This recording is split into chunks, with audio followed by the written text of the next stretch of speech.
3 years ago, I was 31 at the time, working as a freelance graphic designer in Portland. The work was steady and the pay was decent, but the best part was that I could do it from anywhere as long as I had internet. Unfortunately, I was dealing with serious burnout. I had been working nonstop for almost 2 years, and it was starting to affect me badly. Looking back, it sounds a little extreme, but at one point I became convinced that I needed to completely disconnect for a while, or I was going to have a breakdown. I needed to go somewhere with no cell service and no distractions, just a place where I could exist quietly for a few days. Hiking has always been important to me, so spending time alone in the backcountry isn't as unusual as it might sound, at least not for me. I grew up in Idaho doing multi-day backpacking trips with my dad, so I'm pretty comfortable with that kind of solitude, but I didn't want to go anywhere popular. So I started researching obscure hiking spots online. Eventually, I found an old forestry forum with posts about decommissioned fire lookout towers in central Idaho. One thread mentioned a specific tower that had been abandoned since the 1990s, far away from any maintained trails. So right then, I made the decision. The next day, I started planning everything. The only person I told was my roommate, and even then I just said I'd be out of cell service for about 5 days. I didn't mention the exact location. I had plenty of vacation time saved up, so taking a week off wasn't a problem. I brought everything I'd need for 5 days, and of course my bear spray. I'm not paranoid about wildlife, but you don't go into the Idaho backcountry without some kind of protection. The drive from Portland took about 6 hours. The first 5 were easy, interstate to state highway, then from the state highway onto a Forest Service road. But that last hour was brutal. The coordinates from that forum post led me down a barely maintained road that kept getting worse the farther I went. About halfway in, my GPS completely lost signal. I had to rely on screenshots I had taken of the directions, and twice I wasn't even sure I was still on a road. Eventually, the path became impossible for my sedan to drive through, so I pulled off to the side and parked. I knew I still had about a 3-mile hike ahead of me to reach the lookout tower, but I had already planned for that. As soon as I stepped out of the car, there was complete silence except for the wind moving through the trees. It felt perfect.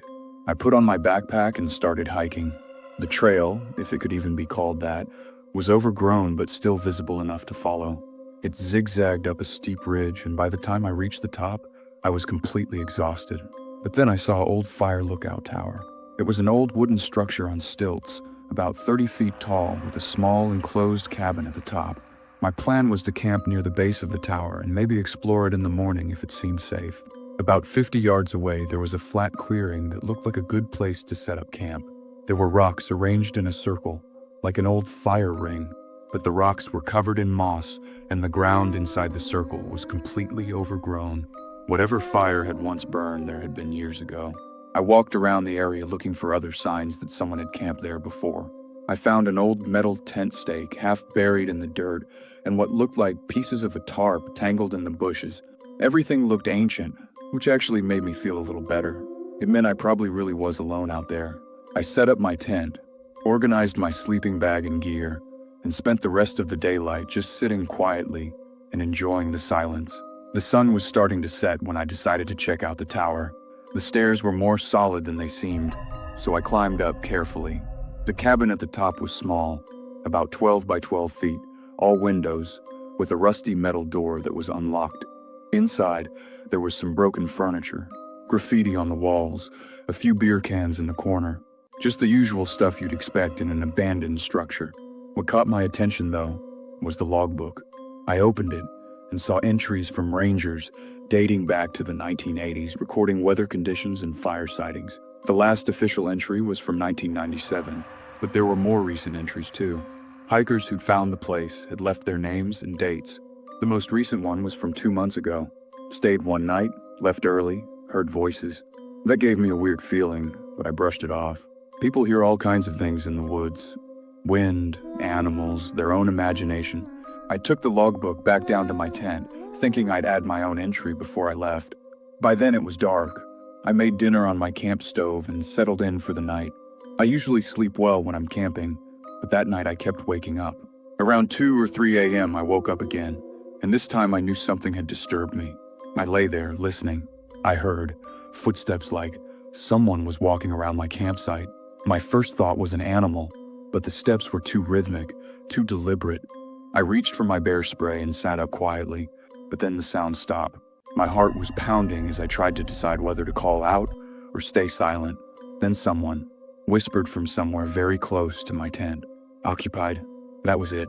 Then the footsteps moved away, crunching through the underbrush. I sat there gripping my bear spray, too scared to move. I don't think I slept the rest of the night. When there was enough light to see, I unzipped my tent and looked around. The first thing I noticed was the fire ring I'd seen the day before. The one covered in moss with overgrown grass inside now had fresh ashes. Someone had made a fire there during the night while I was sleeping. I walked over and crouched down next to it. The ashes were still slightly warm. I looked around more carefully and saw footprints in the soft dirt near my tent. They circled my tent in a wide loop, maybe 15 feet out. Then I saw a big pine about 20 yards from where I'd set up my tent. Someone had carved into the bark numbers, a date, 7, 15, and 23. That was yesterday's date, the day I'd arrived. Below the date were tally marks, 4 groups of 5, 20 marks total. I stood there, trying to process it. Someone had been here watching me, and they'd marked the tree with the date and some kind of count. I didn't want to think about what they were counting. I needed to leave immediately. I started breaking down my camp as fast as I could, shoving things into my pack without caring about organization. My hands were shaking so badly, I could barely get the tent stakes out of the ground. Then I heard that someone was singing, and it was coming from the direction of the tower. I looked up and saw movement in the cabin at the top. There was someone up there. I grabbed my pack and started walking quickly toward the trail. As I walked, the singing grew louder. It sounded like multiple voices now, all singing the same thing, but completely out of sync. I reached the trail and started down as fast as I could safely manage. About halfway down, I stopped to catch my breath and glanced back.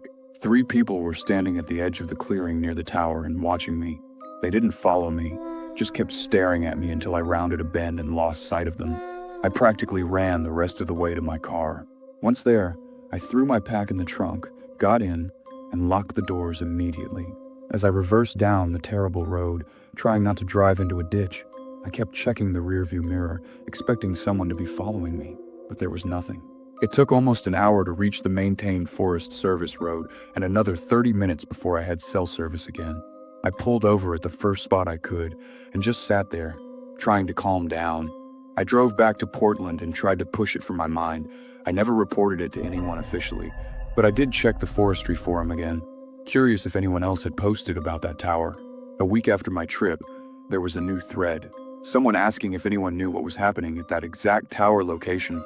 They'd hiked there and found evidence of long-term habitation. The thread had only 2 responses. One person mentioned rumors of squatters in the area. The other said they'd been there 5 years ago and had a similar experience, heard voices at night, saw strange markings on trees, and left early in the morning. That was it. That's all I could find. I think about it sometimes, especially when I'm having trouble sleeping. I don't do solo backcountry trips anymore. When I go hiking now, I stick to popular trails where other people are around. Ironic, I guess, since I went out there specifically to get away from everyone. But I learned something on that trip. Sometimes being alone isn't the scariest part. Sometimes the scariest part is realizing you're not alone when you thought you were.